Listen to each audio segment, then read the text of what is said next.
Hello friends, Mahanadi சீரியலில் என்ன நடக்குதுன்னு பார்க்கலாம் வாங்க. வீடியோவை ஸ்கிப் பண்ணாமல் கடைசி வரைக்கும் பாருங்கள். பசுபதியோட ஆட்கள் இங்கே நம்ம சாரதாவை கங்காவைன்னு எல்லாரையுமே மிரட்டிக்கிட்டு இருக்காங்க. அது மட்டும் இல்லாமல் கலாட்டா பண்ணிக்கிட்டு இருக்காங்க. வீட்டில் உள்ள மொத்த பொருளையுமே போட்டு உடைக்கிறாங்க. அதே சமயம் நம்ம கங்கா கேள்வி கேட்குறாங்க. அது மட்டும் இல்லாமல் விஜய்க்கு கால் பண்ணணும்னு சொல்லிட்டு ஃபோனை எடுக்கவும் அந்த ரவுடி பசங்க ஃபோனை பிடுங்கவும் உடனே நம்ம கங்கா சண்டை போடுறாங்க.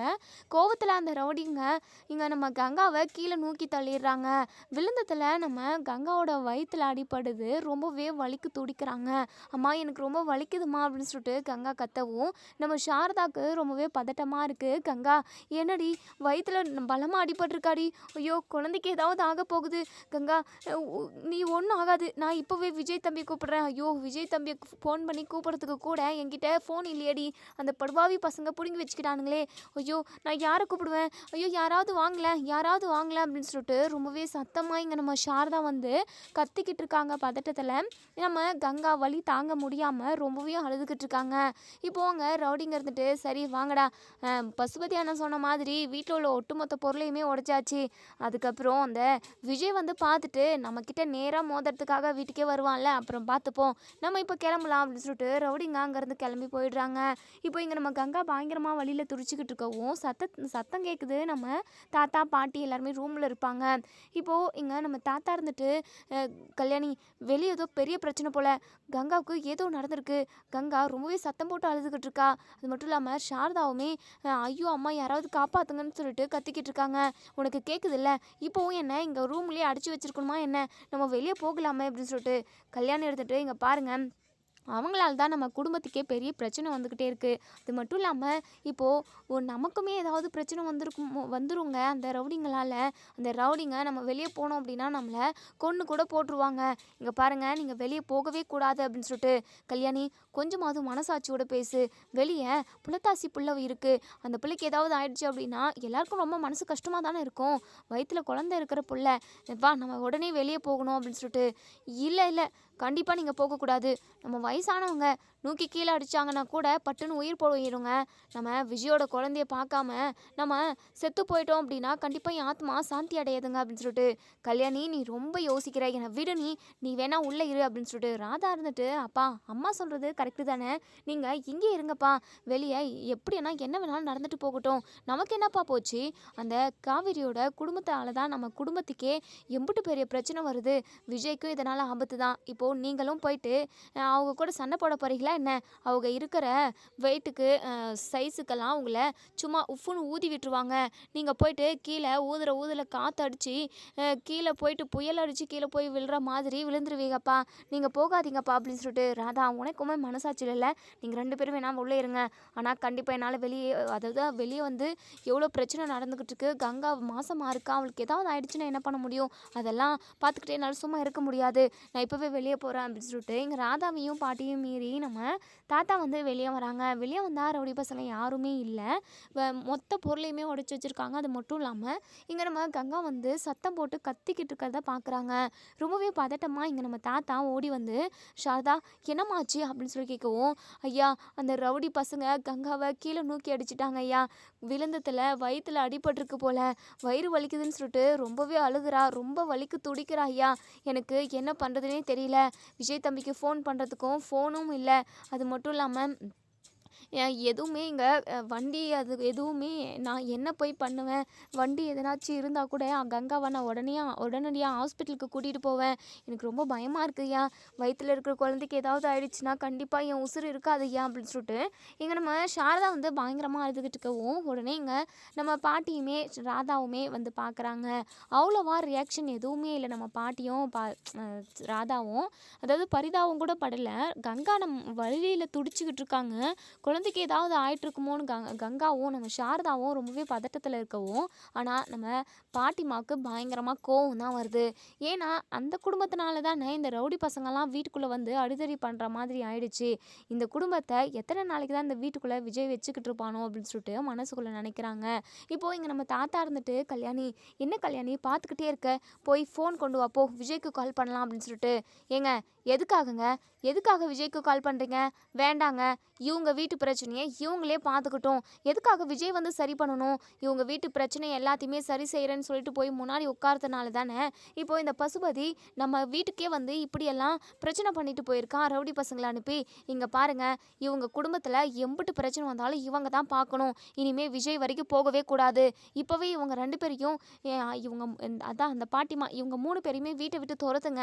எதுக்காக இவங்க இந்த வீட்டில் இருக்கணும்? இவங்க இங்கே இருக்கிறதுனால தானே விஜயுமே இவங்களுக்கு என்னென்னவோ வேணும் பார்த்து பார்த்து செய்கிறான். பார்த்து பார்த்து செஞ்சது கூட ஓகே தாங்க. ஆனால் இவங்களால பிரச்சனை வந்துக்கிட்டே இருக்கே. இப்போவே இவங்க வீட்டை விட்டு வெளியே போகணும் அப்படின்னு சொல்லிட்டு எங்கள் பாட்டிமா வந்து கோவமாக சொல்லவும், உடனே நம்ம தாத்தா இருந்துட்டு, என்ன கல்யாணி, கொஞ்சமாவது மனசாட்சியோடு பேசுறியா? புலத்தாச்சி புள்ள கீழே விழுந்து வழியில் துடிச்சிக்கிட்டு இருக்கான். அதை என்ன ஏதுன்னு கேட்காம இப்போது நீ பிரச்சனையை இன்னும் பெருசாக்கணும்னு நினச்சிக்கிட்டு இருக்கியா? ஏங்க, நான்லாம் பிரச்சனை எதுவும் பெருசாலாம் செய்ய கிடையாது. இவங்க தாங்க, இவங்களால தான் எல்லா பிரச்சனையுமே. இவங்க பொண்ணு காவேரியை எப்போ விஜய் கல்யாணம் பண்ணானோ அன்னைக்குலேருந்து அவனும் கஷ்டப்பட்டுக்கிட்டு இருக்கான். அந்த குடும்பத்தினால நம்மளும் கஷ்டப்பட்டுக்கிட்டு இருக்கோம். இப்போவே பிரச்சனையாக இவங்கள வீட்டை விட்டு துரத்திட்டோம் அப்படின்னா நமக்கு நிம்மதியாக இருக்குங்க. அதை ஃபஸ்ட்டு யோசிங்க கல்யாணி. அதெல்லாம் அப்புறம் பார்த்துப்போம். இப்போது உயிருக்கு போராடிக்கிட்டு இருக்கவங்கள காப்பாற்றணும். இது பேசுகிறதுக்கான டைமா? போயிட்டு ஃபோனை கொண்டு வா ராதா அப்போ அப்படின்னு சொல்லிட்டு இங்கே நம்ம தாத்தா வந்து ரொம்பவே சத்தமாக சொல்லவும், ராதாவுமே ஃபோனை கொண்டு வந்து கொடுக்கவும், அப்போ தான் ஃபோன் பண்ணணும்னு சொல்லிட்டு விஜயோட நம்பரை வந்து பார்த்துக்கிட்டு இருக்கவும், கரெக்டாக விஜய் வந்து காரில் இறங்குறாங்க. கார் சத்தம் கேட்டதுமே இங்கே நம்ம தாத்தா, விஜய் வந்துட்டான். சாரதா, நீ ஒன்றும் கவலைப்படாதம்மா. கங்கா, நீ கவலைப்படாத, கண்டிப்பாக உன்னுடைய குழந்தைக்கு எதுவும் ஆகாது. விஜய் வந்துட்டான், நம்ம ஹாஸ்பிட்டலுக்கு போயிடலாம் அப்படின்னு சொல்லிட்டு இப்போது நம்ம தாத்தா ரொம்பவே வேகமாக ஓடி போகிறாங்க. மூச்சு வாங்க வெளியே. இப்போ தான் நம்ம காவேரியும் விஜயும் கார்லேருந்து வெளியே வராங்க. உடனே இங்கே நம்ம தாத்தா ரொம்பவே வேகமாக மூச்சு வாங்க ஓடிக்கிட்டு வரதை எங்கள் விஜய் பார்த்துட்டு, என்ன தாத்தா, எதுக்காக இவ்வளோ ஃபாஸ்ட்டாக ஓடி வரணுமா என்ன? கீழே நழுவி கூட விழுந்தீங்க அப்படின்னா என்ன தாத்தா ஆகும்? கொஞ்சம் பொறுமையாக நிதானமாக நடந்து வர வேண்டியது தானே. என்ன அப்படி தலை போகிற காரியம் அப்படின்னு சொல்லிட்டு, விஜய் அது வந்து என்னென்னமோ நடந்துருச்சுப்பா. வாப்பா கங்கா, கீழே விழுந்து வயிற்றுல வலிக்குதுன்னு சொல்லிட்டு ரொம்பவே வலிக்கு துடிச்சிக்கிட்டு இருக்கா. முதல்ல கங்காவை ஹாஸ்பிட்டலுக்கு கூட்டிகிட்டு போகணும்ப்பா அப்படின்னு சொல்லிட்டு, ஐயோ தாத்தா என்னாச்சு அப்படின்னு சொல்லிட்டு இங்கே நம்ம விஜய் வந்து ரொம்பவே பதட்டமாக கேட்கவும், காவேரிக்கு ரொம்பவே ஒரு மாதிரி ஆடி போயிடுறாங்க. என்னாச்சு ஏதாச்சு அக்காவோட குழந்தைக்கு ஏதாவது ஆகிடுமோன்னு சொல்லிட்டு அவங்களுமே ரொம்பவே பதட்டப்படுறாங்க. இப்போது இங்கே நம்ம காவேரி வந்து ரொம்பவே வேகமாக ஓடி வரவும், ஓடி வந்து கங்காக்கா என்னக்காச்சு, ஏன் இப்படி வழியில் துடிச்சிக்கிட்டு இருக்கா அப்படின்னு சொல்லிட்டு உடனே கல்யாணம் இருந்துட்டு, இங்கே பாரு காவேரி, அவள் தான் கீழே விழுந்து வழியில் துடிச்சிக்கிட்டு இருக்கா. சரி, அதுவும் ஓகே தான். நீ எதுக்காக வேகமாக ஓடி வர? கீழே விழுந்து விஜயோட குழந்தைக்கு ஏதாவது ஆகிறதுக்கா அப்படின்னு சொல்லிட்டு, என்ன பாட்டி பேசிக்கிட்டு இருக்கீங்க? அக்கா கீழே விழுந்து வழியில் துடிச்சிக்கிட்டு இருக்கா. அது எப்படி பாட்டி என்னால் பொறுமையாக வர முடியும் அப்படின்னு சொல்லுவோம். பின்ன வேகமாக வந்து நீ விழுந்து நீயும் வழியில் துடிச்சிக்கிட்டு இருக்கிறத நாங்கள் எல்லாருமே பார்க்கணுமா? அது மட்டும் இல்லாமல் எங்கள் பேர குழந்தைக்கு ஏதாவது ஆயிடுச்சுன்னா நாங்கள் என்ன பண்ண முடியும் அப்படின்னு சொல்லிட்டு இங்கே வந்து பாட்டி ரொம்பவே கோவமாக பேசவும், உடனே இங்கே நம்ம காவிரி அதெல்லாம் காதில் வாங்கிக்காம, அக்கா என்னக்கா ஆச்சு, ஏன்க்கா இப்படி விழுந்திருக்கு, நீ பார்த்து கவனமாக நடக்கலாம்ல அப்படின்னு சொல்லிட்டு, ஆமாம் ஏன் வீட்டில் உள்ள எல்லா பொருளுமே இப்படி கலைஞ்சு கிடக்குது, என்னாச்சு ஏதாவது பிரச்சனையா அப்படின்னு சொல்லிட்டு இங்கே நம்ம விஜயும் தாத்தாவுமே வந்து நிற்கிறாங்க. அப்போ விஜயுமே கேட்குறாங்க. அப்போ தான் நம்ம சாரதா வந்து எல்லா விஷயத்தையுமே சொல்கிறாங்க. இந்த பசுபதியோட ஆட்கள் வந்து எல்லா பொருளையுமே அடித்து உடைச்சிட்டு கங்காவை கீழே நோக்கி விட்டுட்டாங்கப்பா. கீழே விழுந்ததில் வயிற்றுல நிறைய வலிக்குதுன்னு சொல்லிட்டு அழுதுகிட்டே இருக்கா. எனக்கு ரொம்ப பயமாக இருக்குது தம்பி அப்படின்னு சொல்லிட்டு இதெல்லாம் கேட்டால் நம்ம காவேரியும் விஜயும் ரொம்பவே பதட்டப்படுறாங்க. சரி பேசிக்கிட்டு இருக்கிறதுக்கு டைமே இல்லை, நம்ம இப்போவே ஹாஸ்பிட்டலுக்கு போய் ஆகணும் அப்படின்னு சொல்லிட்டு நம்ம விஜய் வந்து கங்காவை, சாரதான்னு, காவேரி இவங்க எல்லாருமே ஹாஸ்பிட்டலுக்கு கிளம்பி போகிறாங்க. இங்கே நம்ம கங்கா வழியில் துடிச்சிக்கிட்டே தான் வராங்க. காவேரிக்கு ரொம்பவே பதட்டமாக இருக்குது. அக்காவுக்கும் ஏதாவது ஆயிடுச்சுன்னா என்ன பண்ணுறது, மாமா வேற ஊரில் இல்லை, இந்த மாதிரி டைமில் இப்படி ஆகிப்போச்சே அப்படின்னு சொல்லிட்டு பயங்கரமாக பதட்டமாகவும் பயத்தோடையுமே வராங்க. விஜய்கிட்ட சொல்கிறாங்க நம்ம காவேரி, எங்க அந்த பசுபதியை நம்ம சும்மாவே விடக்கூடாதுங்க, அவனால தான் இப்படி இவ்வளோ நாளாக நான் கண்ணுக்கே தெரியாமல் இருக்கான்னு சொல்லிட்டு நம்ம நினச்சிக்கிட்டு இருந்தோம். எங்கேயோ ஊரை விட்டே போயிட்டான்னு தான் நான் நினச்சிக்கிட்டு இருந்தேன். ஆனால் நமக்கே தெரியாமல் ஒளிவு மறைவாக நம்ம குடும்பத்தை அவன் பழி வாங்கிக்கிட்டு தான் இருந்திருக்கான். இப்போது கடைசியில் அக்காவுக்கு இப்படி ஒரு நிலமை ஆகிப்போச்சு. குழந்தைக்கும் அக்காவுக்கும் எதுவும் ஆகக்கூடாது, சீக்கிரமாக ஹாஸ்பிட்டலுக்கு போங்க, நம்ம அக்காவையும் பாப்பாவையும் காப்பாற்றியும் ஆகணும் அப்படின்னு சொல்லிட்டு நம்ம காவேரி காவேரி வந்து ரொம்பவே பதட்டப்படுறாங்க. விஜய் இருந்துட்டு, "இங்க பாரு காவேரி, டென்ஷன் ஆகாத. கங்காக்கும் குழந்தைக்கும் எதுவுமே ஆகாது.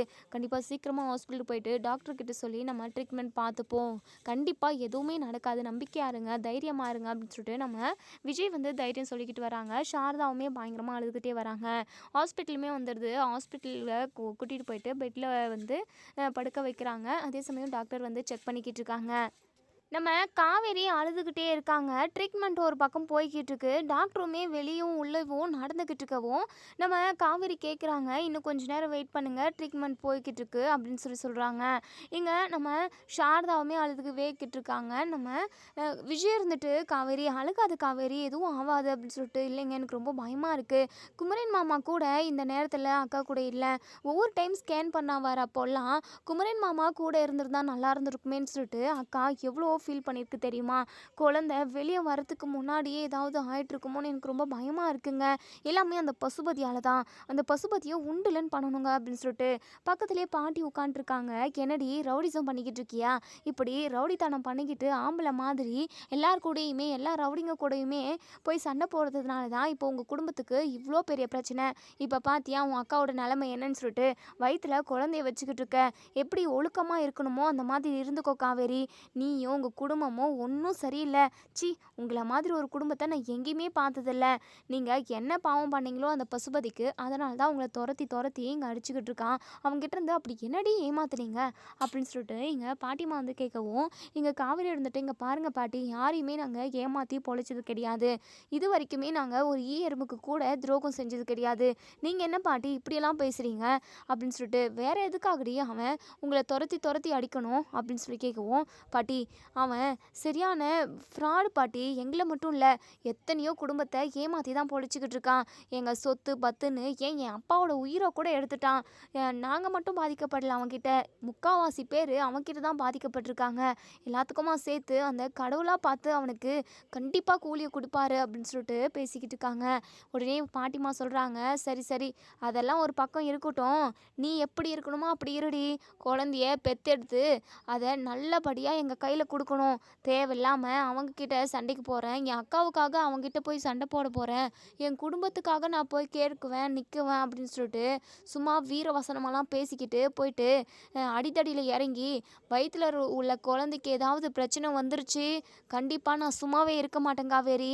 எப்படி இருக்கணுமோ அப்படி இருந்துக்கோ, பார்த்துக்கோ" அப்படின்னு சொல்லிட்டு இங்கே நம்ம நம்ம கல்யாணி வந்து ஒரு மார்க்கமாகவே பேசுகிறாங்க. விஜய் இருந்துட்டு, "என்ன பாட்டி, என்ன மாதிரி நேரத்தில் என்ன பேசிக்கிட்டு இருக்கீங்க? காவேரி கிட்டே இப்படியெல்லாம் பேசணுமா? காவேரியோட அக்காவுக்கு என்ன ஆச்சு ஏதாச்சுன்னு சொல்லிட்டு எல்லாருமே பதட்டத்தில் இருக்கோம். நீங்கள் என்னென்னா இப்படி பேசிக்கிட்டு இருக்கீங்க?" "ஆமாடா விஜய், இப்போவே முன்கூட்டியே சொல்கிறது தானே கரெக்டு. என் குடும்பத்துக்காக நான் போய் நிற்கிறேன்னு சொல்லிட்டு அந்த பசுபதி முன்னாடி போய் நின்றுவ வீரவசனம் பேச்சு அதுக்கப்புறம் தேவையில்லாத சண்டையை இழுத்து வச்சானா என்னடா பண்ண முடியும்? இதுக்கு முன்னாடியாவது பரவாயில்ல, அவள் வயிற்றுல குழந்தை இல்லை, அவள் ஒத்தையில் இருந்தா, அவள் ஏதாவது பிரச்சனை பண்ணி பிரச்சனையில் மாட்டிக்கிட்டா அப்படின்னா நீ போய் கூட நின்ன. இப்போது வயிற்றுல குழந்தை இருக்குடா, கொஞ்சம் உஷாராக கவனமாக இருக்க வேண்டியது நம்ம பொறுப்பு தானே. அப்படி இல்லைன்னா ஏதாவது ஒன்று ஒன்று நடந்துருச்சு அப்படின்னா என்னடா பண்ண முடியும்? இங்கே பாருடா விஜய், உன் பொண்டாட்டிக்கு சொல்லி வை, எல்லா விஷயத்துலேயும் பண்ணுற மாதிரி. இப்போ போயிட்டு சண்டை போடுறான்னு நின்றான்னு வச்சுக்கோ, அம்புட்டு தான், என்ன நடக்கணும் எனக்கே தெரியாது" அப்படின்னு சொல்லிட்டு, "சரிங்க பாட்டி, அதெல்லாம் அப்புறம் பேசிப்போம். இப்போ கொஞ்சம் அமைதியாக இருக்கீங்களா? கங்காவுக்கு என்ன சொல்ல போகிறாங்கன்னே தெரியல. டாக்டரும் நர்ஸும் உள்ள வெளின்னு சொல்லிட்டு நடந்துக்கிட்டே இருக்காங்க. ரொம்ப பயமாக இருக்குது எனக்கே" அப்படின்னு சொல்லிட்டு உடனே இங்கே சாரதா இருந்துட்டு, "தம்பி, என்ன தம்பி இப்படி சொல்கிறீங்க? டாக்டருமே எதுவுமே சொல்ல மாட்டேங்கிறாங்க. நீங்கள் சொன்ன மாதிரி உள்ளுக்கும் வெளிக்குமா நடந்துக்கிட்டே இருக்காங்க. கங்கா உள்ளே எப்படி இருக்காளோ தெரியல, குழந்தைக்கு என்ன ஆச்சுன்னு தெரியல. தம்பி, எனக்கு ரொம்ப பயமாக இருக்குது தம்பி" அப்படின்னு சொல்லிட்டு விஜயோட கையை பிடிச்சிக்கிட்டு அழுகுறாங்க. இதெல்லாம் பார்த்துக்கிட்டு இருந்த பாட்டிமாக்கு பயங்கரமாக கடுப்பாகுது. தெரியாமல் போயிட்டு விஜய் அந்த குடும்பத்துக்குள்ளே மாட்டிக்கிட்டானே அப்படின்னு சொல்லிட்டு மனசுக்குள்ளே நினைக்கிறாங்க. இப்போது டாக்டர் வந்து செக்கப் எல்லாம் முடிச்சுட்டு வெளியே வராங்க. வந்ததுமே நம்ம சாரதா, நம்ம காவேரி, இவங்க 2 பேருமே போயிட்டு, "டாக்டர், எப்படி இருக்காங்க கங்கா? நல்லா இருக்கால? குழந்தைக்கு எதுவும் இல்லைல்ல?" அப்படின்னு சொல்லிட்டு, "சாரிங்க, குழந்த எனக்கு எப்படி சொல்கிறதுனே எனக்கே தெரியல. ரொம்ப மனசு கஷ்டமாக தான் இருக்குது. எனக்கே இந்த அளவுக்கு கஷ்டமாக இருக்கிறப்போ இத்தனை மாதமாக சுமந்தவங்களுக்கு அது மட்டும் இல்லாமல் உங்களுக்குன்னு எவ்வளோ கஷ்டத்தை கொடுக்கும் அந்த விஷயம் அப்படின்னு சொல்லிட்டு இதை கேட்ட நம்ம சாரதாவுக்கு நெஞ்சில் இடி விழுந்த மாதிரி இருக்குது. என்ன டாக்டர் என்னென்னமோ பேசுகிறீங்க? குழந்தை நல்லா தானே இருக்குது டாக்டர். கங்காவுக்கு எதுவும் இல்லைல்ல? கங்கா நல்லா தான் இருக்காங்க. ஆனால் குழந்தை தான் உயிர் பொழைக்குமா என்னன்னே தெரியல. அதாவது லைட்டாக தான் மூச்சு இருக்குது. அது இன்னும் 1 ஹவரோ 2 ஹவரோ தான். அதுக்கப்புறம் குழந்த உயிரோடு இருக்கிறதுக்கு சான்ஸே இல்லை. ஏன்னா அந்த அளவுக்கு ஃபோர்ஸாக போயிட்டு அவங்க விழுந்திருக்காங்க. விழுந்த அப்போவே நீங்கள் உடனே தூக்கிட்டு வந்திருந்தீங்க அப்படின்னா கண்டிப்பாக குழந்தைய காப்பாற்றிருந்துருக்கலாம். இப்போதைக்கு ஒன்றுமே பண்ண முடியாது. ரொம்பவே கிரிட்டிக்கலான சுச்சுவேஷனில் தான் இருக்குது. நாங்கள் ட்ரீட்மெண்ட் கொடுத்துருக்கோம். ட்ரீட்மெண்ட்டுமே போய்கிட்டு தான் இருக்குது. குழந்தைக்கு லைட்டாக மூச்சு இருக்குது. மற்றபடி உயிர் பொழைக்குமா பொழைக்காதான்ட்டு எங்களால் சொல்ல முடியாது எதுவுமே கணிச்சு அப்படின்னு சொல்லிட்டு டாக்டர் சொல்கிறாங்க. இதை கேட்டதுமே இங்கே நம்ம சாரதா தலையை அடிச்சுக்கிட்டு அழுதுகிட்டே இருக்காங்க. டாக்டர் என்ன டாக்டர் நீங்கள் சொல்கிறது உண்மையா? ப்ளீஸ் டாக்டர் எப்படியாவது என் பொண்ணோட குழந்தைய காப்பாற்றி கொடுத்துருங்க டாக்டர். இந்த விஷயம் மட்டும் என் பொண்ணுக்கு தெரிஞ்சது அப்படின்னா கண்டிப்பாக உயிரே விட்டுருவா டாக்டர். தயவு செஞ்சு எப்படியாவது காப்பாற்றிடுங்க டாக்டர் அப்படின்னு சொல்லிட்டு அப்படியே காலில் விழுந்துக்கிட்டு கதறி அழுகுறாங்க. உடனே டாக்டர் இருந்துட்டு இங்கே பாருங்கம்மா, கவலைப்படாதீங்க. நாங்களும் எங்களால் முடிஞ்ச அளவுக்கு அதுக்கான ட்ரீட்மெண்ட் கொடுத்துருக்கோம். எல்லாமே அந்த கடவுள் கையில் தான். கண்டிப்பாக அந்த கடவுள் அந்த குழந்தைய காப்பாற்றி கொடுக்கணும் அப்படின்றது தான் எங்களோட அபிப்பிராயமும் அப்படின்னு சொல்லிட்டு இங்கே டாக்டர் வந்து போயிடுறாங்க. காவேரி பயங்கரமாக அழுகுறாங்க. விஜய் இருந்துட்டு காவேரி கொஞ்சம் பொறுமையாக இரு காவேரி, அதான் மூச்சு இருக்குன்னு சொல்லியிருக்காங்களே, கண்டிப்பாக கங்காவோட நல்ல மனசுக்கு அவங்களோட குழந்தைக்கு எதுவும் ஆகாது. நம்ம சாமியை வேண்டிப்போம் காவேரி அப்படின்னு சொல்லிட்டு. இல்லைங்க, கண்டிப்பாக என் அக்கா இதை எப்படி தாங்கிக்க போகிறான்னு தெரியலையே. ஐயோ, சத்தியமாக தாங்கிக்க மாட்டா. அவள் உயிரவே விட்டுருவா. அம்மா என்னம்மா இப்படியெல்லாம் நடக்குது அப்படின்னு சொல்லிட்டு இங்கே நம்ம சாரதா அப்படியே பயங்கர ஆக்ரோஷமாக பேசுகிறாங்க.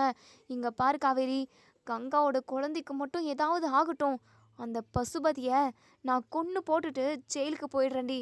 அதுக்கப்புறமாவது நீங்கள் எல்லாரும் நிம்மதியாக இருப்பீங்க. அந்த பசுபதியால் ஒவ்வொரு நாளும் ஒவ்வொரு நிமிஷமும் நம்ம கஷ்டத்தையும் துக்கத்தையும் தான் அனுபவிச்சுக்கிட்டு இருக்கோம். அவன் எதுக்காகடி இருக்கணும் இந்த நாட்டில்? இருக்கிற முக்காவாசி மக்களுக்கு அவன் துரோகமாக தான் பாரமாக தாண்டி நிற்கிறான். மற்றவங்களோட பொழப்ப அடித்து வயிற்ற அடித்து தாண்டி அவன் பொழைக்கிறான். அப்படிப்பட்டவனை கொன்று போட்டுட்டு ஜெயிலுக்கு போகிறதுல எந்த தப்புமே இல்லை. இங்கே பாருடி, கங்காவும் குழந்தையும் நல்லபடியாக உயிரோடு வரணும். நீங்கள் எல்லாரும் சந்தோஷமாக இருக்கும்டி, அதுதான் எனக்கு முக்கியம். அதுக்கப்புறம் அந்த பசுபதிக்கு என்ன செய்யணுமோ அதை நான் பார்த்து செஞ்சுக்கிறேன் அப்படின்னு சொல்லிட்டு இங்கே நம்ம சாரதா பயங்கர கோவமாக ஆக்ரோஷமாக பேசுகிறாங்க. இப்போது காவேரி வந்துட்டு, ஏம்மா இப்படியெல்லாம் பேசிக்கிட்டு இருக்க? நீ ஜெயிலுக்கு போயிட்ட அப்படின்னா நாங்கள்லாம் எப்படி நிம்மதியாக இருக்கிறதா? அமைதியாக இருமா, எதுவும் பேசாமல். நானே அக்காவோட குழந்தைக்கு ஏதாவது ஆகிடுமோன்னு பயந்துக்கிட்டு இருக்கேன். கண்டிப்பாக அந்த மாதிரி எதுவுமே நடந்துடக்கூடாது. அக்காவுக்கு மட்டும் இந்த விஷயம் தெரிஞ்சால் அவள் தாங்கிக்கவே மாட்டா. இப்போ கண் விழிச்சானா கூட அவகிட்ட நம்ம எப்படிம்மா இந்த விஷயத்த சொல்ல முடியும்? பயமாக இருக்குமா. அதோட அந்த அந்த நிமிஷத்தை நினச்சா எனக்கு கை கால்லாம் உதிருதுமா அப்படின்னு சொல்லிட்டு இங்கே நம்ம காவேரி வந்து பயங்கரமாக அழுகுறாங்க, பயப்படவும் செய்கிறாங்க. இப்போது நம்ம கங்கா வந்து லைட்டாக கண் முழிச்சிடுறாங்க. சிஸ்டர் வந்து இங்கே நம்ம காவேரிக்கிட்டேயும் சாரதாக்கிட்டேயும் உங்கள் சிஸ்டர் வந்து கண் விழிச்சிட்டாங்க, நீங்கள் போய் பேசுகிறதா இருந்தால் பேசலாம் அப்படின்னு சொல்லிட்டு இப்போது நர்ஸுமே போயிடுறாங்க. இங்கே நம்ம சாரதாவும் காவேரியும் ரொம்பவே பதட்டத்தோடையும் பயத்தோடையுமே உள்ளே போகிறாங்க. இப்போது கங்காவோட பக்கத்தில் போய் நிற்கிறாங்க காவேரி. இப்போது நம்ம கங்கா இருந்துட்டு, காவேரி என்ன ஹாஸ்பிட்டலுக்கு கூட்டிகிட்டு வந்துட்டிங்களா? ஆமாம், அந்த ரவுடி பசங்க என்னை கீழே நூக்கி விட்டுட்டாங்க காவேரி. என்னை ஹாஸ்பிட்டலுக்கு கூட்டிகிட்டு வந்தது நல்லதாக தான் போச்சு. பாப்பா நல்லா இருக்கால? நீங்கள் டாக்டர்கிட்ட சொன்னீங்கள்ல, செக் பண்ணி பார்த்தாங்கல்ல, குழந்தைக்கு எதுவும் இல்லைல்ல? குழந்தை நல்லா ஆரோக்கியமாக தானே இருக்குது அப்படின்னு சொல்லிட்டு இங்கே நம்ம கங்கா கேட்கவும், இங்கே நம்ம காவேரி முகத்தெல்லாம் அப்படியே ஒரு மாதிரி பதட்டமும் பயமும் தெரியுது. ஒரு மாதிரி இருக்க முகமே. உடனே நம்ம கங்கா இதெல்லாம் கவனிச்சுட்டு, என்ன காவேரி உன் முகமே சரியில்லை? அம்மா, டாக்டர் என்ன சொன்னாங்க? குழந்தைக்கு ஏதாவது ஆயிடுச்சுன்னு சொன்னாங்களா? சொல்லு காவேரி, எனக்கு ரொம்ப பயமாக இருக்குது, சொல்லு காவேரி அப்படின்னு சொல்லிட்டு உடனே இங்கே நம்ம சாரதா சொல்ல வரவும் உடனே காவேரி எடுத்துட்டு, அம்மா நான் சொல்கிறேன் இருமா அப்படின்னு சொல்லிட்டு நம்ம சாரதாவை பேசவே விடுறதில்ல. இப்போது இங்கே காவேரி சொல்கிறாங்க, அக்கா ஒன்றுமே இல்லைக்கா, குழந்த ஆரோக்கியமாக இருக்குது.